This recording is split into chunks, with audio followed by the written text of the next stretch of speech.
Halo semuanya, selamat datang kembali di Jalan Hijack Store. Di video kali ini kita akan lanjutkan kembali pembelajaran kita tentang pemrograman dasar C++.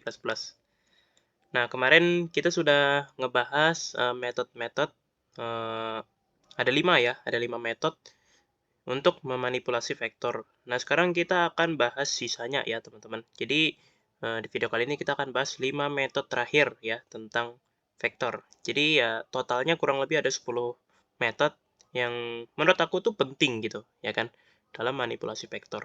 Oke, seperti biasa kita siapkan terlebih dahulu include IOStream-nya ya, jangan lupa. Oke, using namespace std-nya juga. Oke, dan yang tidak boleh kelewatan itu adalah include sorry include vektornya ya, seperti ini. Oke, dan kita seperti biasa kita mainnya di function main aja. Oke, nah seperti biasa kita siapkan terlebih dahulu satu vektor ya untuk kita manipulasi dengan metode-metode yang akan kita bahas. Mungkin kita siapkan vektor yang tipe data yang berbeda, mungkin apa ya? Mungkin double aja deh. Coba double ya. Kemarin integer sudah ya, bosan ya integer mulu ya. Jadi kita coba yang double lagi ya kan. Nah, kemudian nama vektornya mungkin apa ya? Bilangan real misalnya. Nah, seperti ini. Oke. Mungkin langsung kita isi aja deh. Jangan kita kosongin, jadi langsung kita isi. Misal pertama 1,5, kemudian 2,5 ya, kemudian 3,2 ya. Ya, 3 elemen aja cukup ya, seperti ini. Oke, metode yang pertama yang akan kita bahas itu adalah front ya. Nah, jadi metode front ini itu tugasnya adalah untuk memberikan informasi. Jadi kita masukin ke dalam cout ya. Jadi bukan memanipulasi tapi memberikan informasi ya. Nah, jadi kita tulis ya seperti biasa nama vektornya, kemudian metodenya tadi front ya tadi ya. Nah, jadi apa sih fungsi dari front ini? Nah, jadi fungsi dari front ini itu adalah untuk mengembalikan nilai pertama ya, nilai dari elemen pertama. Nah, nilai elemen pertama kan 1,5. Ya udah, 1,5 ini itu bukan dihapus ya, tapi disalin gitu loh ya kan, disalin ke ini ya, ke metode front ini ya kan. Nah, maka ya kan ketika kita coba cout ya kan seharusnya outputnya adalah 1,5. Nah, mari kita coba run. Tuh, kalau kita lihat ya kan outputnya adalah 1,5 ya kan. Karena 1,5 adalah elemen pertama. Jadi front ini ya kan dia bakal mengembalikan nilai dari elemen pertama ya. Nah, kemudian ada pasangannya ya. Pasangannya itu adalah back ya. Nah, jadi kalau front ini dia mengembalikan nilai dari elemen pertama, maka back ini itu dia bakal mengembalikan nilai dari elemen terakhir. Jadi kebalikannya lah ya kan. Nah, jadi seharusnya ya kan outputnya itu adalah back ini tuh 3,2 ya. Nah, kita coba run. Tuh, kalau kita lihat ya kan outputnya adalah 3,2 ya. Bukan 1,5 atau 2,5 ya, tapi 3,2 ya. Nah, seperti ini ya, teman-teman. Nah, karena emang ya sesuai namanya ya kan back ya kan ya, berarti ke belakang ya kan. Nah, sedangkan front ini ya berarti depan gitu ya kan. Nah, maka ya kan dia bakal ambil elemen pertama ya, back ini ambil elemen terakhir. Nah, seperti itu. Oke, kita akan lanjut ke metode berikutnya ya. Nah, jadi metode berikutnya ini masih sama ya, masih pakai cout juga karena tujuannya adalah untuk memberikan informasi, bukan untuk memanipulasi ya. Kalau apa namanya? Kalau untuk memberikan informasi maka bisa kita tulis di cout gitu loh ya kan. Biar informasi yang diperoleh itu bakal tampil di output sini, di halaman output sini. Nah, gitu ya teman-teman. Oke, kita tulis real ya, kemudian add ya. Nah, jadi metode berikutnya itu adalah add ya, teman-teman. Nah, add ini itu fungsinya itu mirip dengan kita menulis seperti ini ya. Menulis 2 ya. Oke.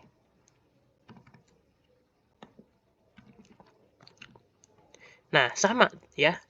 Outputnya ya dijamin pasti sama, ya kan? Jadi bisa dikatakan add ini itu tujuannya adalah untuk mengakses elemen berdasarkan indeks sama seperti ini, ya kan? Nah, kalau misalnya kita tulis 2 ya kan di sini ya kan, maka otomatis elemen yang diakses adalah 3,2 ya kan? Karena 3,2 indeksnya 2 gitu loh ya kan.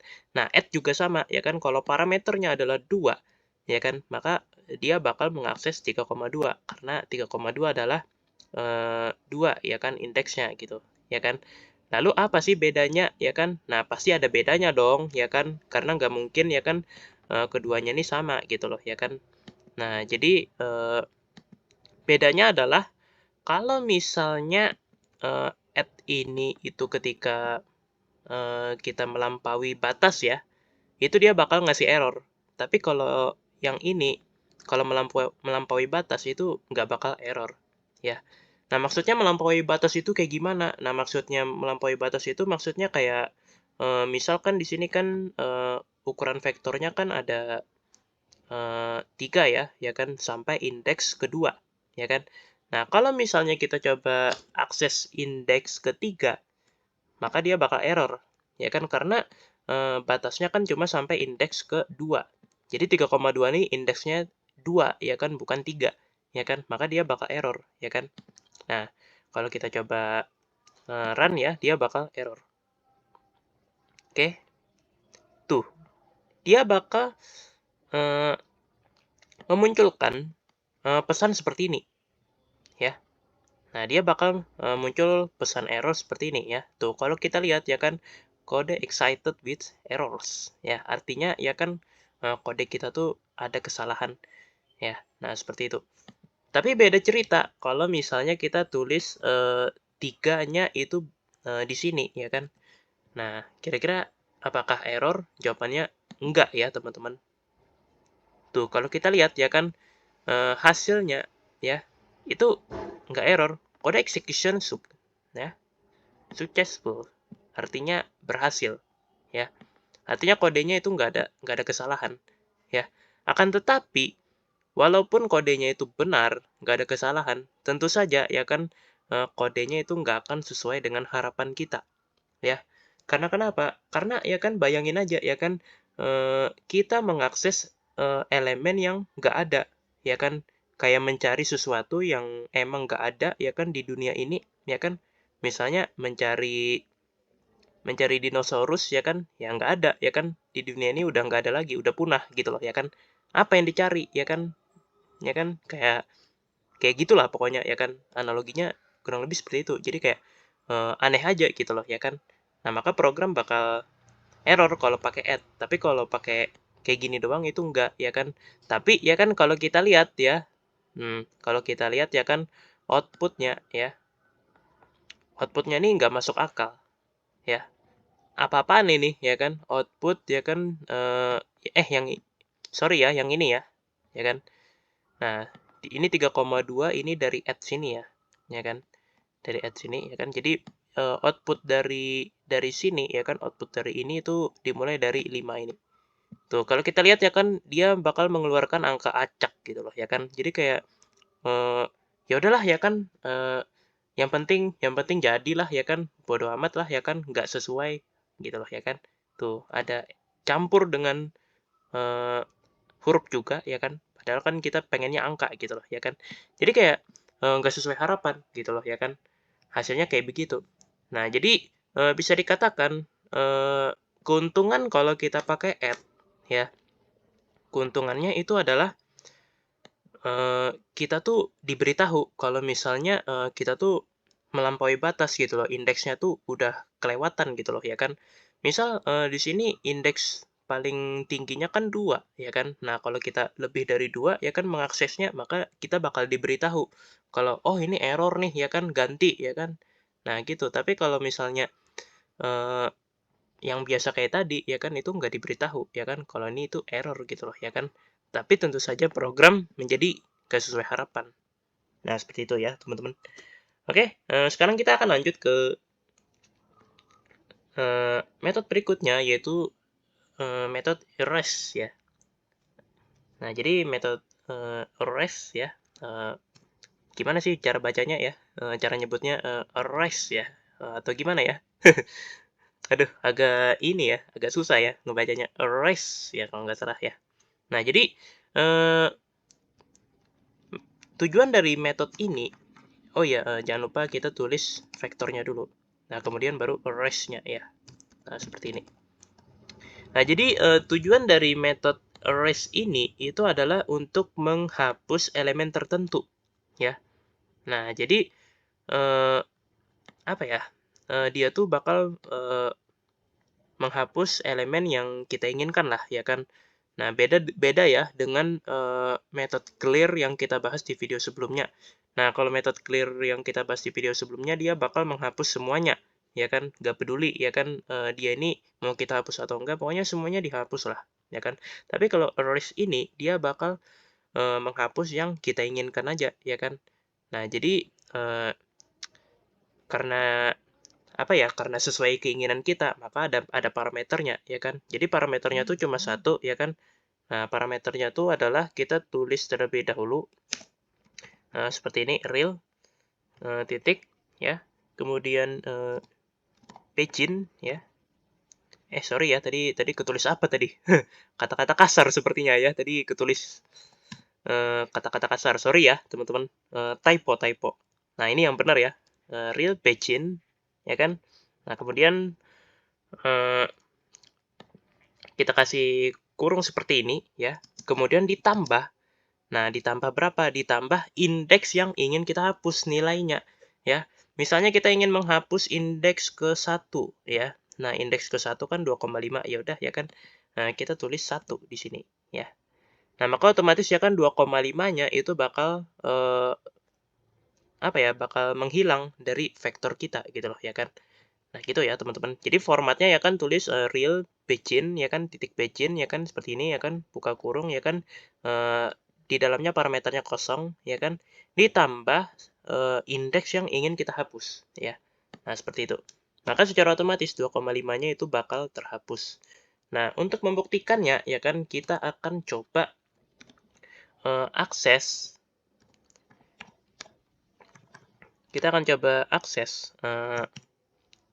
indeks ke 1 ya. Kita pakai ini aja deh, nggak usah pakai add ya, biar enak. Nah, indeks ke 1. Kita akan coba lihat ya kan, apakah yang tampil itu 2,5 atau 3,2. Ya kan? Nah, seperti itu. Mari kita coba run. Oh iya, lupa ya, ini salah nih, harusnya 1 nih, ya kan? 1 ya kan? 1 atau 2 ya. Nggak boleh lebih, jadi ini error nih. Karena kita pakai add tadi. Oke? Nah, kalau kita lihat ya kan, di sini ya, kalau kita lihat ya, outputnya adalah 3,2 ya, bukan 2,5. Kenapa? Karena 2,5-nya terhapus, dan karena 2,5-nya terhapus, maka otomatis elemen yang ada di sebelah kanan indeks ya, indeks dari satu ini itu bakal bergeser ke kiri ya. Nah, gitu ya. Jadi mekanisme vektor itu gitu ya, teman-teman. Salah satu sifat dari vektor tuh gitu ya. Kalau misalnya ada elemen yang kosong, maka yang bakal mengisi elemen kosong tersebut adalah elemen yang ada di sebelah kanan ya, bukan yang ada di sebelah kiri. Jadi dia bakal apa ya? Dia tuh hanya bisa bergeser dari kanan ke kiri ya. Jadi elemen yang ada di sebelah kirinya tuh nggak bisa mengisi mengisi indeks yang kosong yang ada di sebelah kanannya gitu loh ya kan. Jadi nggak bisa ya kan, bergeser dari kiri ke kanan tuh nggak bisa. Nah, itu salah satu sifat vektor ya, teman-teman. Nah, jadi seperti itu ya kan. Nah, kalau kita lihat ya outputnya, makanya jadi 3,2 karena 3,2-nya ini itu kan sebelah kanan dari 2,5, makanya dia bergeser ke kiri, ya kan. Jadi otomatis 3,2 ini ya bisa dikatakan menggantikan elemen dari 2,5 pada indeks ke 1. Nah, seperti itu ya teman-teman. Oke, sekarang kita akan lanjut saja ke metode terakhir, ya. Nah, metode terakhir ya, ini apa ya, sama ya kan, tujuannya adalah untuk memanipulasi, bukan untuk memberi informasi. Jadi kita jangan tulis di dalam siot ya. Nah, jadi metode terakhir adalah insert ya. Nah, seperti ini ya. Nah, jadi insert adalah metode terakhir yang akan kita bahas di video kali ini ya. Jadi di dalam insert ini ya, itu ada 2 parameter ya. Nah, fungsinya untuk apa sih? Nah, fungsi dari insert ini itu adalah untuk menyisipkan elemen di indeks tertentu ya.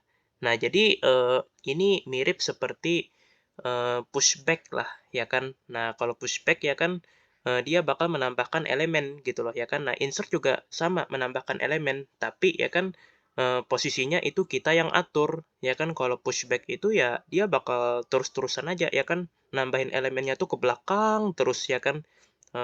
Nggak bisa ya kan pengen nambahin elemen ke tengah ya kan, nggak bisa ya kan. Nah, tapi kalau kita pakai insert itu bisa ya kan. Menambahkan elemen itu ke tengah, misal ke indeks kedua ya kan misalnya ya, bisa ya kan, nggak harus ke belakang ya kan. Nah, gitu ya teman-teman. Jadi ada 2 parameter ya di dalam insert ini. Nah, parameter yang pertama ya, kita tulis real kemudian begin seperti ini ya. Kemudian ditambah indeks keberapa ya yang ingin kita tambahkan nilainya. Misalnya kita ingin menambahkan indeks indeks ke-1 deh ya kan. Nah, indeks ke-1 ini kan awalnya kan 2,5 nih ya. Tapi kita hapus ya kan, jadinya 3,2. Nah, sekarang kita pengen nambahin lagi ya kan 2,5-nya gitu loh ya kan di indeks ke-1 gitu loh ya kan. Nah, ya udah ya kan kita tulis plus 1 ya kan.